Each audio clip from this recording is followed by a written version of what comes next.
find Esper Dream to be a fascinating game. It came out at a moment when Konami was deep into an action-adventure phase. And honestly, they were doing pretty good for themselves with it. Esper Dream landed square in the middle of things like Vampire Killer, Hinotori, Goonies 2, and The Maze of Gallius. Now, they hadn't pivoted to be solely an action-adventure game company. They released about 60 games in 1987 across all divisions, and they weren't sticking to one genre.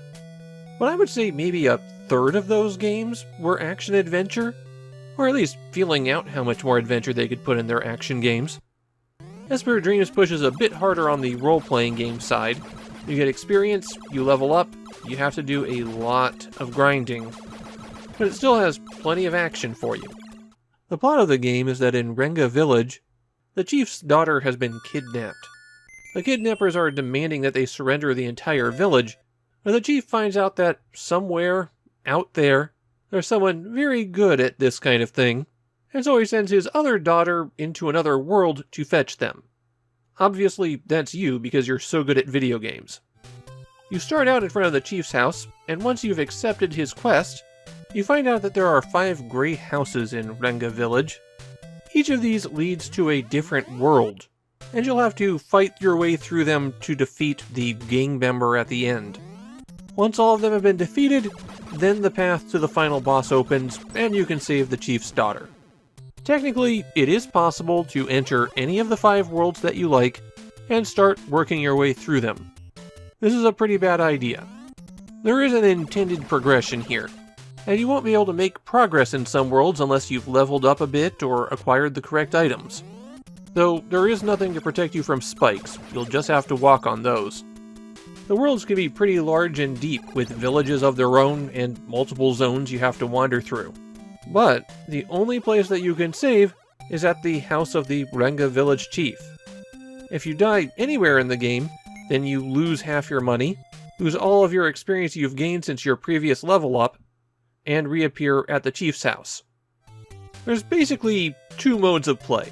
One where you're walking around and exploring, and one where you're in combat. There isn't much to exploring. In town you can bump into people to talk to them, and you can enter houses to get information, go into shops and buy things. And every place has an inn that you can stay at to recover your health and energy. In the worlds, you'll have little paw prints walking around. Those indicate places where there's a monster. Some of them are in fixed locations to block your path on an important route, while others just spawn in at the edge of the screen.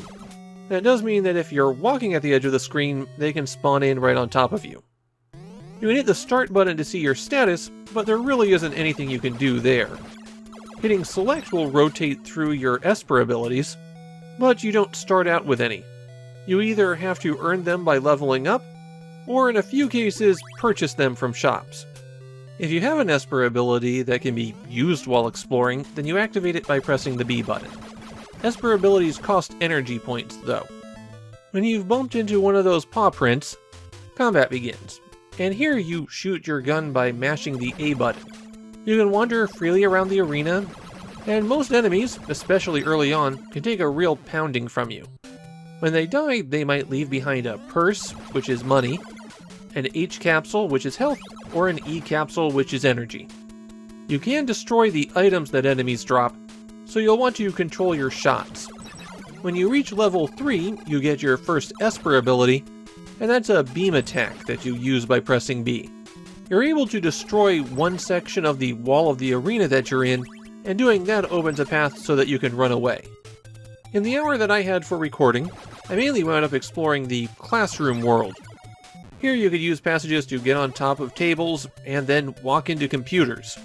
That's where you can find the quest items that you're required to recover, as well as this item that powers up your Esper abilities. You lose that one if you die, though. I managed to clear out the first area, and then made some progress toward the next town, but because I was just about running out of time, I poked my head into some of the other areas. And that's the big thing about Esper Dream. It is very grindy. The items that you require for getting access to new areas or powering up your abilities cost thousands of gold. You get maybe 25 if you get lucky in combat. And there are multiple things to buy. If you spent your money on something that sounded really good but didn't help you out right that instant, well, then you're probably going to have to do a lot more grinding. And while the combat's fun individually, you are going to be fighting a lot of the same battles over and over and over again. Even the best combat system in the world is going to wear a bit thin after that. Esper Dream is pretty well remembered in Japan. It's picked up a reputation as a hidden masterpiece. Or at least that's what Nintendo called it when they put it on the Virtual Console. It seems like Esper Dream didn't do especially well at the time, but Konami was fond enough of it that they made a sequel 5 years later. There's a bit of a gap there. My feeling is, yeah, this is decent enough. I'm not really sure I'd want to keep playing though, unless I did something like patch the game to give me a ton more experience and cash. The grind here is real and it's brutal. But the rest of Esper Dream is really nice looking and enjoyable. Fortunately, we live in a time where people can do that. Esper Dream has its rough edges, but now it's possible to smooth them out.